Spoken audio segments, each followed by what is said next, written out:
Assalamualaikum warahmatullahi wabarakatuh. Teman-teman sekalian yang saya hormati rahimakumullah, alhamdulillah kita berjumpa lagi dalam video belajar bahasa Arab dari kitab Nizamul Islam. Pada kesempatan kali ini kita akan membahas tentang pembagian i'rab. Di sini kita tulis aqsamul i'rab yang artinya adalah pembagian i'rab.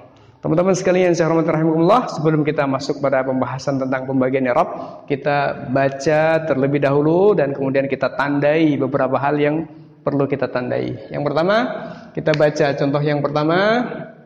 Laqad akhadat mas'alatul qada'i wal qadari dawran hamman.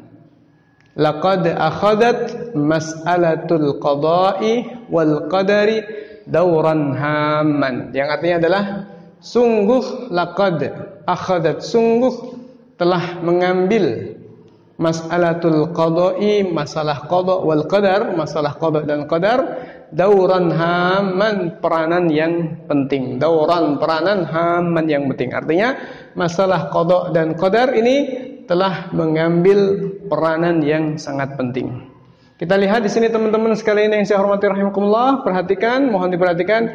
Di sini ada kata mas'alatu yang di sini dibaca dhammah. Di sini dibaca dhammah. Kemudian yang kedua, kita langsung lanjut contoh yang kedua dulu, yaitu adalah contoh li'annal mas'alata immal haqqu wa immal batil.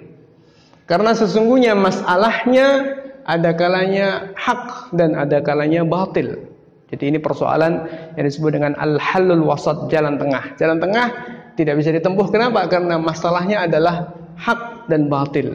Nah, di sini kita jumpai kata al-mas'alah. Ya, diperhatikan ada tanda fathah, al-mas'alata. Oke, kemudian kita lanjut pada contoh yang ketiga. Wal mudaqqiqu fi mas'alatil qada'i wal qadar. Orang yang detail, yang jeli dalam memahami masalah qada dan qadar dan seterusnya. Tidak kita lanjutkan karena kalimatnya panjang, tapi kita ambil poin di sini kata masalah. Di sini ditandai dengan kasrah. Teman-teman sekalian yang saya hormati rahimakumullah, sebelum saya simpulkan, kita langsung masuk aja contoh yang keempat. Oke, masuk contoh yang keempat. Wal aqlu la yudriku haqiqata ma wara'al insan.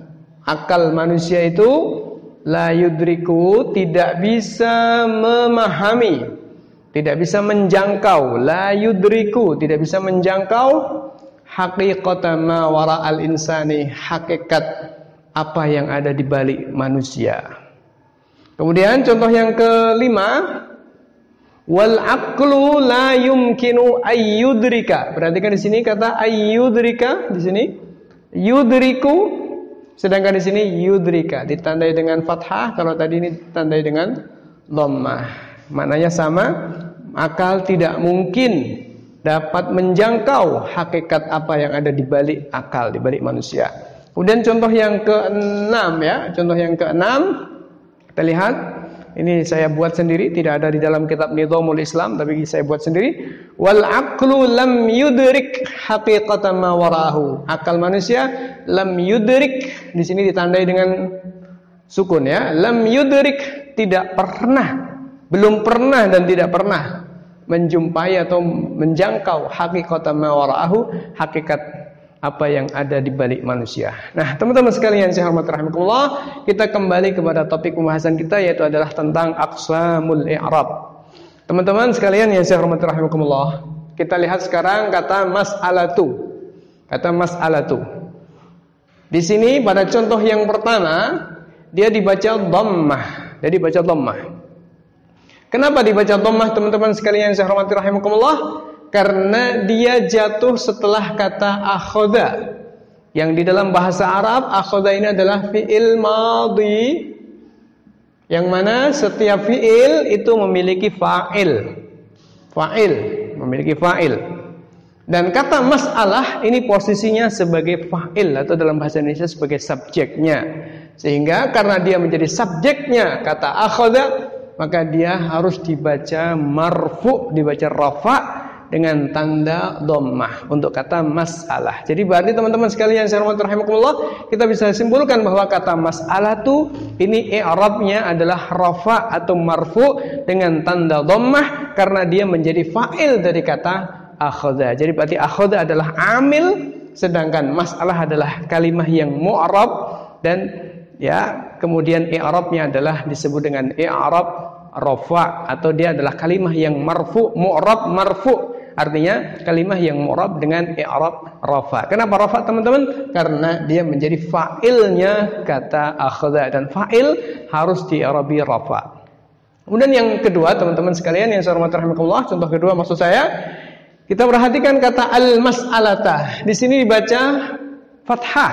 Al-mas'alata dibaca fathah. Kenapa teman-teman? Karena tidak lain adalah karena ada kata anna di sini, ada anna, li anna, yang mana nanti akan kita pelajari juga bahwa kata anna ini merupakan sebuah amil. Ya, kalau ini juga amil akhadha, sebuah amil yang berfungsi untuk menasabkan lafadz yang jatuh setelahnya. Sehingga kata mas'alah berarti di sini di i'rabi nasab. Dia adalah lafadz atau kalimah yang mu'rab mansub, mu'rab mansub, lafadz yang mu'rab dan di i'rabi nasab dengan tanda fathah. Kemudian yang ketiga, contoh yang ketiga, wal mudaqqiqu fi mas'alatil qada, fi mas'alah. Kita lihat pada kata mas'alah juga kita menjumpai bahwa kata mas'alah dibaca jar dengan tanda kasrah, jar dengan tanda kasrah atau jar dengan tanda kasrah. Kenapa teman-teman sekalian yang saya hormati rahimakumullah dibaca jar? Adalah karena di sini ada huruf jar yaitu fi. Nanti akan ada pelajarannya sendiri insyaallah pada pembahasan selanjutnya bahwa huruf jar ini fungsinya adalah mengejarkan lafadz yang jatuh setelahnya, dan untuk kata masalah ini dijarkan dengan tanda kasroh, sehingga bisa kita simpulkan bahwa kata masalah dalam contoh yang ketiga ini adalah kalimah yang mu'rab dengan i'rab jarnya. Teman-teman sekalian saya hormati rahimakumullah, dari sini kita bisa memahami bahwa isim, teman-teman sekalian kita perhatikan, isim itu bisa kemasukan 3 i'rab. Isim bisa kemasukan 3 i'rab. Yang pertama adalah i'rab rafa seperti kata mas'alatul qada, laqad akhadat mas'alatul qada. Yang kedua adalah i'rab nasab seperti pada kata li'annal mas'alata immal haqqu wa immal batil. Li'annal mas'alata immal haqqu wa immal batil. Yang ketiga adalah i'rab jar. I'rab jar yaitu adalah pada contoh fi mas'alatil qada wal mudaqqiq fi mas'alatil qada. Jadi kesimpulannya untuk isim dia bisa kemasukan 3 i'rab saja, yaitu adalah kalimah i'rab rafa, i'rab nasab, dan kemudian yang ketiga adalah i'rab jar. Nah, baik teman-teman sekalian saya hormati rahimakumullah, kita masuk pada contoh yang keempat, kelima, dan keenam. Kita fokusnya pada kata apa? Yaitu pada kata yudrik. Pada kata yudrik teman-teman, kita perhatikan. Pada contoh yang keempat, kata yudriku di-i'rabi dibaca dengan dhammah, yudriku. Ya, kenapa dibaca dhammah? Karena dia posisinya tidak ketemu atau tidak diawali dengan huruf-huruf yang menasabkan maupun huruf-huruf yang menjazmkan. Sehingga dia di sini kata yudriku dia marfu'. I'rabnya adalah i'rab rafa dengan tanda dhammah. Sehingga bisa kita simpulkan teman-teman, kata yudriku di sini adalah fi'il mudhari yang marfu dengan tanda dhammah, dengan tanda rafa'nya yaitu dhammah. Sekali lagi kita simpulkan, kata yudriku adalah fi'il mudhari yang marfu, berarti mu'rab marfu dengan tanda rafa'nya yaitu dhammah. Kemudian kita masuk pada contoh yang kelima. Wal aqlu la yumkinu ay yudrika haqiqatan ma warahu. Akal tidak bisa menjumpai, tidak mungkin bisa menjangkau apa yang ada di balik akal. Nah, kata yudrik di sini dibaca dengan fathah nasab, yudrika. Kenapa teman-teman? Karena di sini ada kata an yang nanti di dalam bahasa nahwu disebut dengan huruf yang menasabkan fi'il mudhari'. Oleh karena itu dia huruf yang menasabkan fi'il mudhari', maka berarti kata yudriku fi'il mudhari' ini dibaca nasab karena kemasukan an. Ya, an yang menasabkan. Sehingga berarti bisa kita simpulkan kata yudriku ini di i'rabi nasab, merupakan kalimah yang mansubah, kalimah yang mu'rabah dan mansub, posisinya ditandai dengan fathah. Kita masuk contoh yang ke-6, teman. Wal aqlu lam yudrik haqiqatan ma warahu. Kita jumpai kata-kata yudrik yang sebelumnya dibaca dhammah yudriku, dibaca fathah yudrika, sekarang dia dibaca sukun. Kenapa teman-teman dibaca sukun? Karena ada kata lam sebelumnya, lam.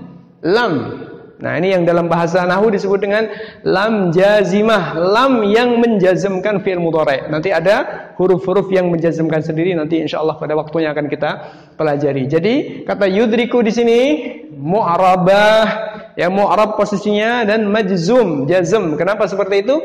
Karena kemasukan lam. Sehingga dia dibaca sukun, dengan tanda sukun, dia majzum, ya, dengan tanda sukun. Nah, teman-teman sekalian yang saya hormati rahimakumullah, dari contoh yang keempat, kelima, dan keenam, kita bisa mengambil kesimpulan bahwa kalimah fi'il bisa dimasuki oleh tiga i'rab juga, yaitu adalah yang pertama i'rab rafa, yang kedua adalah i'rab nasab, dan yang ketiga adalah i'rab jazm. Jadi teman-teman sekalian yang saya hormati rahimakumullah, kesimpulannya berarti i'rab itu ada 4. Yang pertama adalah i'rab rafa, i'rab nasab, i'rab jar, dan i'rab jazm. Untuk i'rab jar ini khusus untuk isim, sedangkan i'rab jazm ini khusus untuk fi'il. Tidak ada cerita isim mendapatkan bagian dari i'rab jazm, begitu pula tidak ada cerita fi'il mendapatkan bagian dari i'rab jar. Dari semua contoh tadi kita simpulkan, teman-teman sekalian yang saya hormati rahimakumullah, bahwa aqsamul i'rab atau pembagian i'rab itu terbagi menjadi 4: i'rab rafa, i'rab nasab, dan i'rab jar, dan kemudian i'rab jazm. Untuk rafa dan nasab bisa masuk pada kalimah isim dan juga bisa masuk pada kalimah fi'il. Sedangkan untuk i'rab jar khusus untuk isim dan i'rab jazm khusus untuk fi'il. Demikian, mudah-mudahan ada manfaatnya. Kurang lebih yang mohon maaf. Kita akhiri. Wassalamualaikum warahmatullahi wabarakatuh.